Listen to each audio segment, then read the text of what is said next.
안녕하세요, 산이동입니다. 주변에서 제 지인이나 친구들이 집 구할 때는 꼭 저를 찾아와서 이것저것 많이 물어보는데요. 오늘은 그 중에서 탑 3를 알려드리고자 합니다. 서울 가면 어디 살죠? Q&A.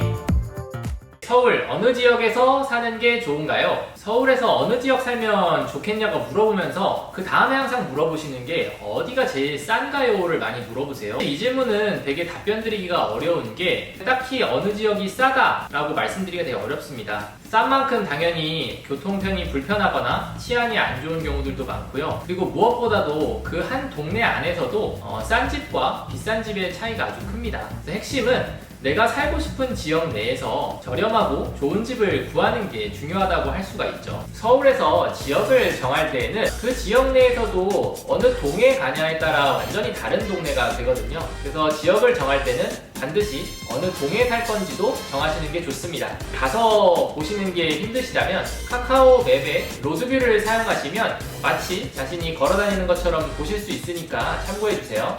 두 번째 질문, 서울에서 집을 결정할 때 무엇을 고려해야 하나요? 저는 5가지를 꼭 봐야 한다고 말씀을 드립니다. 위치, 기간, 보증금, 월세, 5번째 시설. 첫 번째 위치. 집의 위치를 이야기할 때는 이 4가지가 빠질 수 없습니다. 하나는 인접성, 내 집 주변에 편리한 교통편이 있어서 내가 어딘가로 이동할 때 그만큼 편한지. 두 번째, 편리성. 편리성은 사실 전 편의점이 되게 중요한데요. 내 집 주변에 내가 자주 이용하는 시설들이 가까이에 있는지. 세 번째는 안전성. 아무래도 집이라는 공간이 내가 혼자 있을 경우도 많고 그러다 보니까 주변에 위험한 시설들은 없는지도 아주 중요합니다.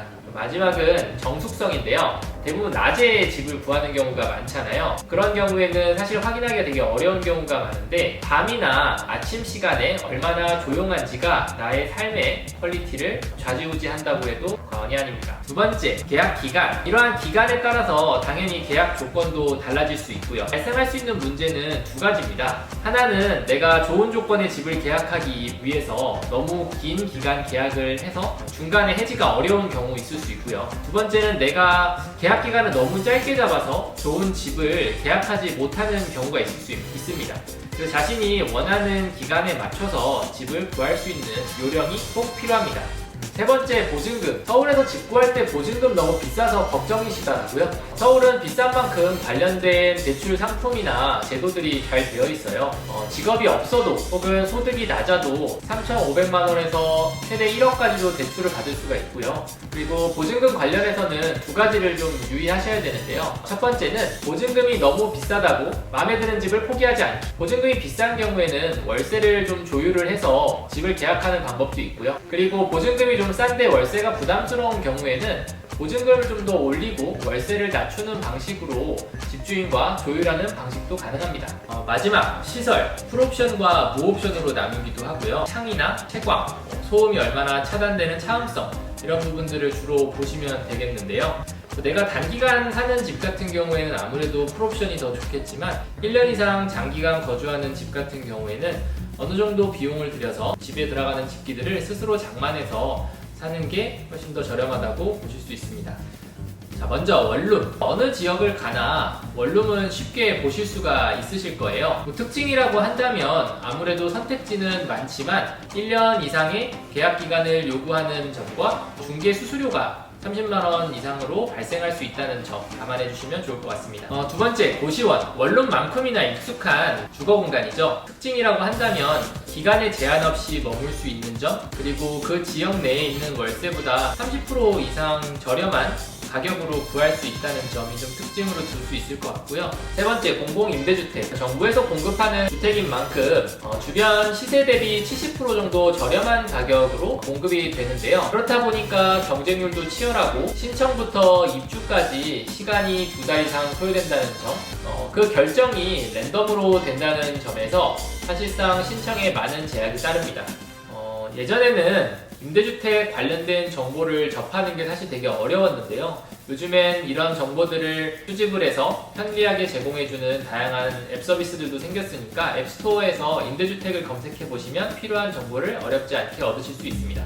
네 번째, 쉐어하우스. 쉐어하우스는 월세가 비싸고 유동인구가 많은 곳에 밀집되어 있는데요. 쉐어하우스는 말 그대로 하나의 하우스를 여러 명과 쉐어하는 형태로 여러 형태의 타입들이 존재하고, 그래서 아무래도 주방이나 화장실 같은 공용 공간을 쉐어하는 만큼 관리해주는 업체가 어디인지, 그리고 내가 누구랑 함께 사는지가 관건이라고 할 수 있습니다. 마지막으로 코리빙하우스, 어떻게 보면 생소하게 들리실 수 있는데 최근 서울에서 많이 생겨나고 있는 형태의 주거 공간입니다. 대부분은 역세권의 핵심 입지에 존재하고 있고 건물 형태로 운영되는 만큼 기업이 운영하는 경우가 대부분입니다. 특징으로는 주거 공간뿐만 아니라 일을 할 수 있는 공간이나 여가 활동을 할 수 있는 공간 등 다양한 활동을 할 수 있는 공간들로 구성되어 있습니다. 이렇게 주거 외 공간으로 다양한 서비스를 복합적으로 제공하는 만큼 다소 비싼 경향이 있다는 거 알아두시면 좋을 것 같습니다. 오늘은 서울에 올라오는 청년들이 많이 질문하는 탑3 Q&A를 가지고 영상을 만들어 보았는데요. 서울에 올라와서 어느 지역을 살아야 할지 고민이 되시거나 집을 어떤 기준에서 결정해야 할지 모르시는 분들, 그리고 나에게 어떤 주거 선택지가 있는지 궁금한 분들에게 도움이 됐기를 바라며 이번 영상 마치도록 하겠습니다. 영상 보시면서 궁금한 사항 있으시면 댓글 남겨주시면 답변 드리도록 하겠습니다. 찬용이었습니다.